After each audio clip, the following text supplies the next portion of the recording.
hay-adda samafalka ee Hormuud Salaam Foundation ayaa maanta mar kale deeq lacageed gaarsiisay haween iyo dad qaba baahiyaha gaarka. Kaalmadani lacageed ayaa qayb ka ah mashruuca afurinta bisha Ramadaan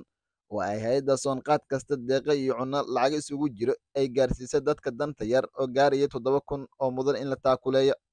Gudoomiye ku-xigeenka hay-adda Hormuud Salaam Foundation Raxmo Xuseen Xirsi oo madashani dadka danta yar ee deeqda lagu guddoonsiinayay ka hadasha ayaa waxa ay ka warbixisay sida ay markasta u garab taagan yihiin bulshadeena Soomaaliyeed. maamulka xarunta hay-adda horumarinta haweenka SDWC maamulka Hormuud Salaam Foundation saxaafadda bulshadeena maanta halkan in lagu caawiyo u joogto kulli assalaamu calaykum waraxmatullaahi wabarakaatuh.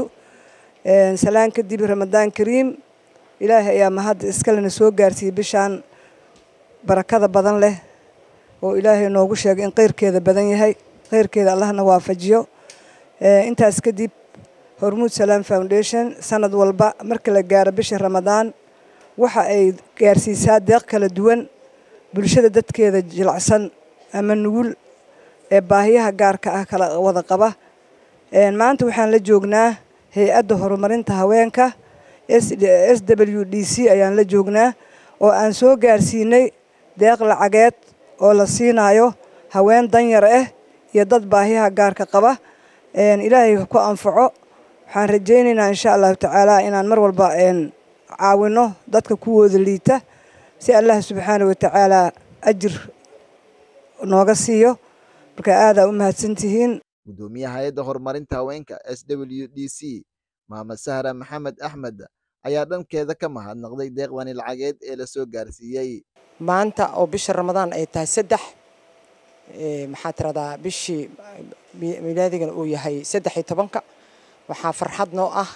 in ay Hormuud sida caadigu ahaydba ay uga farxiso ummadda masaakiinta Soomaalida ah oo tabarta yar oo u baahan bishaan ay tahay bishii maxaa tiradaa masaakiinta iyo ilmaha agoonta iyo waayeelka ah maxaa tiradaa waxay ku afuraan aan haysanin iyo dadka xanuunsan iyo dadka baahida gaarka qabo ay u keeneen wax aad iyo aad u weyn oo lagu farxo una talagaleen 60 qofood oo min $100 ah in la siiyo 60kaas qofood. ilaahay waxaan ka baryaynaa horay u socotaay hore loo gudbiyo waxaadna ogaataan meesha wax laga baxshaa wax soo galaan. waxaan leenahay Hormuud Foundation ilaahay khayrkiina khayr ha idinku daro ummad kasta wadada u kacdo runtii aad iyo aadaan ugu faraxsanahay. maxaa jira maanta dad xanuunsan dad maxaa iska bixin waaye afuri waaye mootada iska dhiibi waaye soo baxay waxaynu u soo bixin waxay tahay sadaqadaas yarta ah oo aad iyo aad ilaahay xaqiisa uga tiro badan annaga ruuxeena inana tiro badan. maxaa jira qofka bini aadanka ah hadduusan waxaysan wax kasta la fiican yihiin maxaa qabtaa xataa qalbiga u runtay Soomaali tira iska dhaaf lacaga. marka waxaan rabnaa meeshaan in maanta aan u duceeyno sidii loogu duceyn jiray loogu duceeyo Hormuudka ilaahay maxaa tirada afka aan ka dhignay ilaahayna u dhigay adduun iyo aakhirana ha helaan madaxdooda cimri dheer oo cibaado suban Allah siiyo. annagana waxaan nahay kuwii maxaa tiradaa waxay keenaan xalaal ku qaybiye kuwii aan ku asqayaanin oo wax ka raadin Allah naga dhigo kuwii iimaankooda ilaahay u sugo Allah naga dhigo inta aysan soo gaarin waxaan jecelnahay marka kale inoo noqon doontaa ma dhamaanayso qasnada ilaahayna ma dhamaato tii soo martan Hormuud ay soo maray tii soo martan waa noo imaanaysaa. marka waxaan rabaa walaashay Raxmo oo aydana aad iyo aad san kor nooga qayb gashay oo sanadkaana nala joogto inaan raahno bal wax alla wixii oo tala ah oo maxaa tiradaa kaalmo kaleeta oo la heli karo ummadan Soomaaliyeed aad ay u liidataa aad ay u baahan tahay. waa cadaab hadda saaqay 12 saacadaha soo baxay jidadka cariiri ah waxa loo soo maraan wixii qofkii soo qorraxda u soo marayo meel qutunyoon kar doorta ma haysto meelii qaarkood waa gubanayaan aan duceysano aan u duceynin waxna siiyane markaan ilaahay bini aadanka isku shukrino ilaahay shukr markaas uu naga aqbalaya. dhankooda waxaa hay'adda samafalka Hormuud Salaam Foundation u mahad celiyay dadka qaba baahiyaha gaarka ee maanta ka faa'iideystay mashruuca afurinta bisha Ramadaan ee hay'adda Hormuud Salaam Foundation. ما شاء الله ومهدنقا هرمود ومهدنقينا وحنا هاي ولا له هذا ونافذة أنت سوق خلقي ونافع ماشي كوفدنا مركا الحمد لله وين أفوريان إلهي خير بدنا جيري حسنات الله كسيو ماشي كسوق هذا وحكي خير بدنا الله كسيو كن يكو جيرنا ومهدنقينا شركة هرمود فورديشن الله بارك الله إنه لأنا رونتا لأنا دانتا وحوي نقابنيسا hadda raashin waa ii dhigtaa maasha allah wax kalena ilaaha ka sugaynaa laakiin la-aanay dhaantaho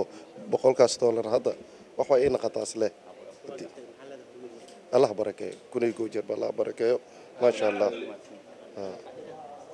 deeqdii hormuud waxaan leeyahay ilaaha mahadda iska leh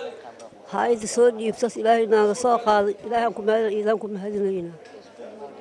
ilaaha mahadda deeqsina la soo dhiibina waa una soo gaartay alxamdulillah shukri ilaahay adhaafo miisaanka allah u saaro idinkana ilaahay miisaanka annii saaro deeqda idinka madaxiinaan ku helnay miisaanka allah annii saaro hay'adda soo dhiibta waa mahadsan tahay waa u ducooyni timiro aqla dheera magacayga waa kaa hormuud waa u ducooy ilaahay khayr ha siiyo yaa waa mahadsan tahay deeqdiina siis waa ku mahadsan tahay maasha allah tabaaraka allah mala soo koobi kara khayr allah idin siiyo hormuud ha horumartaan leeyahay insha allah ilaahay idinkiis khayr allah idin waana soo xasuustaan allah idin soo xasuusto mar kasta iyo deeq mar kastaba ilaahay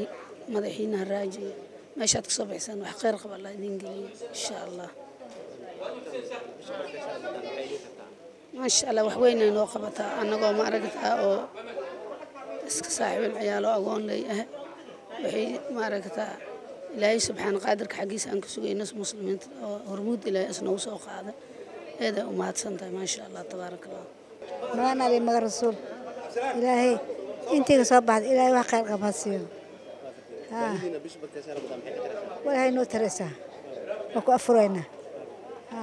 ma shaqaysan karno alxamdulilah hormuudna hajartaa joogto maxamed salaad on cable TV magaalada muqdisho.